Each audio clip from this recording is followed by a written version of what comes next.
This video is going to cover how to manipulate type in Adobe Illustrator by creating outlines as well as kerning basics, using Adobe Fonts, and how to print multiple artboards. To start, I'm going to go ahead and I'm going to create a text box and place my text. Right now, it's pretty boring, so I'm going to go ahead and start working on creating something a little bit more visually compelling. To start, I'm going to grab the word alienation, and I'm going to make it its own text box. I'm also going to go ahead and make it larger so that it's a little bit more attention-grabbing. From here, I'm going to line up my body copy so that it is nice and center.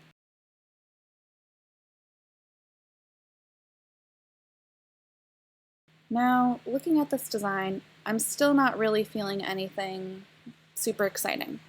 So I can go ahead and look at different fonts on my character selection, or I can go ahead and go to Adobe Fonts and find something that is a little bit more exciting. To get to Adobe Fonts, type in fonts.adobe.com, and we're going to go ahead and go to Browse. From here, there's going to be a ton of different options, and it might feel a little overwhelming. If you know what the sample text is going to be, this might be a nice time to include it.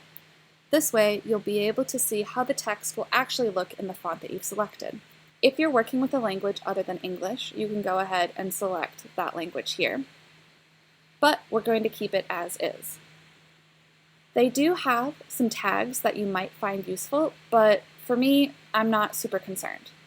Where I really think I'll find something interesting is by looking at the classification, as well as the properties of the font. I know that I am not going to want a script font, and I'm not going to want a hand font. Perhaps I might find something in a mono. To me, this kind of reminds me of an alien, which is the first thing that I think of when I think of alienation. I'm going to go ahead and view the family.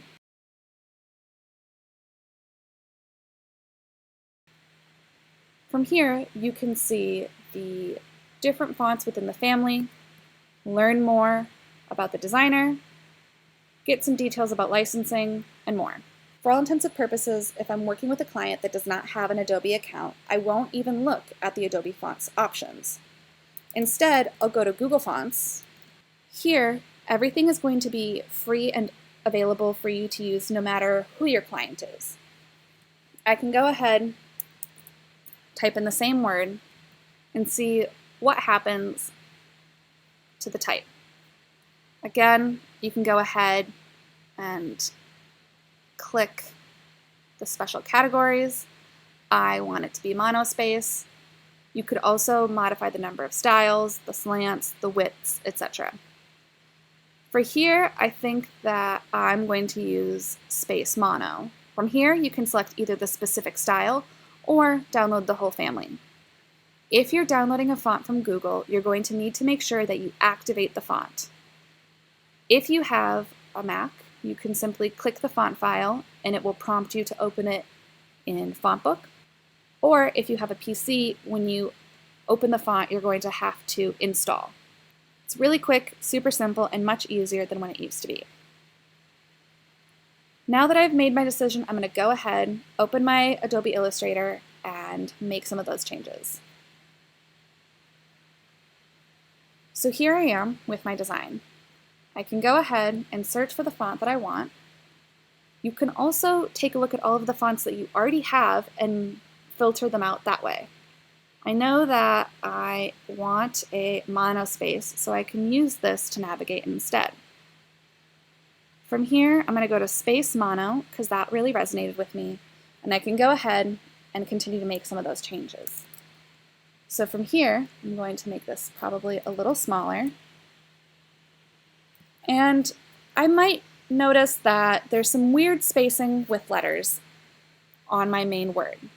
Because it's a big word and it's going to have the most attention, I will certainly take time to make sure that everything is spaced perfectly. If you're looking at this and saying, I'm not really sure what she's talking about, you can go ahead and flip your design. Here, you might notice some interesting spacing occurring here, here, here, and honestly, maybe between the I and the T. You can go ahead and put your cursor here, and if you use the Alt or Option key, you can make super small, simple changes. If you don't want to deal with the shortcut keys, you can certainly select the letters and modify it that way. So here I will go ahead and ever so slightly modify that spacing, and even a little bit here.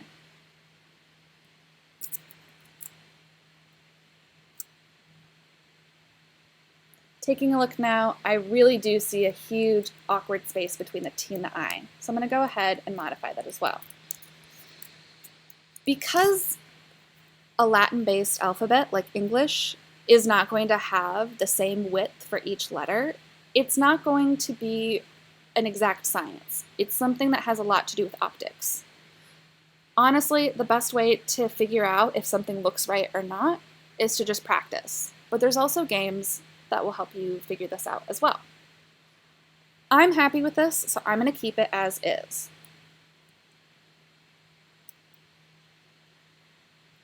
I'm going to modify my definition a little bit, and I'm going to increase the leading so that it's a little bit more readable.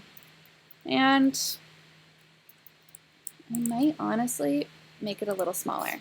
Now, if I'm not sure if this is going to be too small, I can hit Command 1 and it will show me my design at full scale. So for example, Command 1 will bring it to be what it would be like at full scale.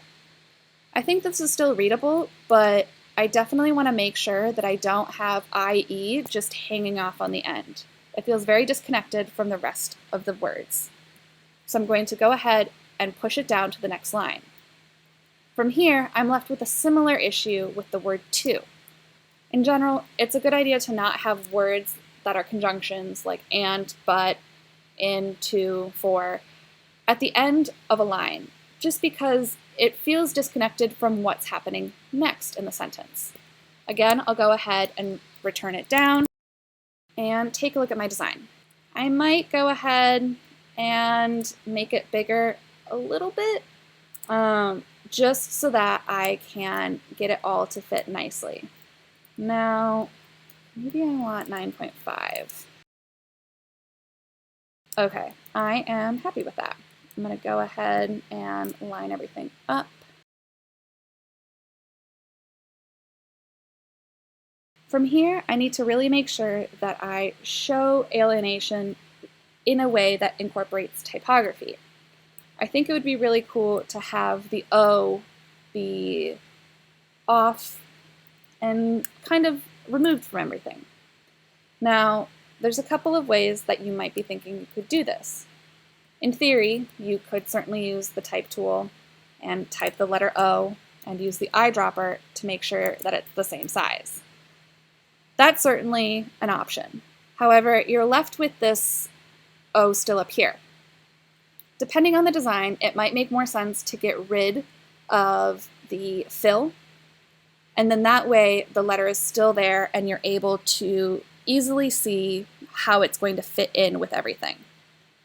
Another way that you could go ahead and do this is by taking your word and outlining the text. I'm going to use the shortcut key Command or Control Shift O. Now it's taken the letters and turned them into shapes.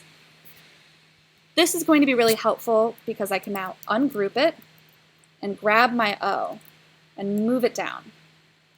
And perhaps I even want it to be a little off kilter. It is a little hard to see because I have chosen to use a monotype font, but it still kind of is something that you might be able to notice. From here, I think I'm feeling really good, so I can go ahead and print and use the trim marks to make sure that I get a nice clean cut when it's ready to go.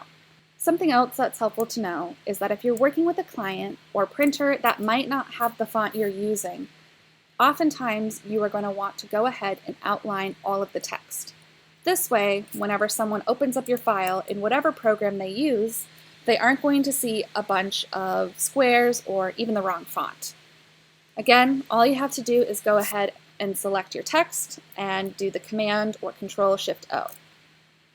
I usually recommend that you don't do this until the very end, and it's also important to have a version where the text is still live, meaning that you could still modify the words. So, to just go back, I'm going to go ahead and create this design again, but I don't want to change anything other than one being with outline text and one being with live text. I could go ahead to Artboards and press this little plus button, or I can press Shift-O, and now I'll be able to move the artboard around my page. I'm going to hit Alt or Option and Shift, and that way I will be able to just drag on another artboard. You'll see that there's another one right here. I might label this one as OL for outline, and this one as live. From here, I can go ahead, outline my text, and save. Now, when it comes time to printing, when you go to Print, you'll see here that you can modify the range. If you want just one of the pages, you can go ahead and put whatever page number it is or whatever artboard number it is, or you can print them all. I'm going to go ahead and make sure that I have my trim mark selected, which you might be able to see right here. If you need to modify the weight of the trim mark, you can go ahead and modify that here. And you can also modify how far it's offset. I'm going to have both of my artboards printed, and I can go ahead and click Print. You could also do this by saving it as a PDF with the crop marks as well.